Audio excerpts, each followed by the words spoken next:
kur vendosim të ndajmë sadakan e Fitër Bajramit, a duhet të kemi prioritet jetimet, a të varfërit, a familjarët, apo të largët?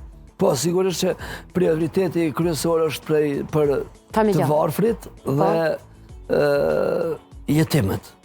Kategoritë e para të dhënjes së sadakas janë 8 kategori, edhe të zeqatit, edhe të sadakas, po është mirë që të kijet prioritet të varfërit, pa tjetër që ata janë të thirrur, sepse Zoti i Madhruar e ka obliguar për këtë urtësi.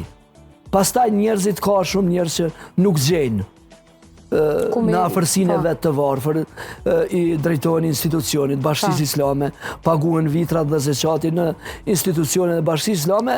Bashkia Islame i ka në gjitha qytetet edhe fshatrat, xhamit dhe familjet e shënuara në nevojë që shpërndahen. E dim që ma shumë se 2000 pako para fillimit Ramazanit i kemi shpërnda për njerëzit në nevojë, gjatë Ramazanit me mira pako, edhe tash në fund Ramazanit dhe për ditët e Bajramit shpërndahet mishi dhe pakot ushqimore për njerëzit skamnor dhe që kanë nevojë. Prandaj mos të arshytohet askur që thotë jo vëllau në s'kom kujna mja dhonë, nuk e një kërkon, jo. E ke institucionin, çoj në xhami, çoj në Këshillin e Bashkisë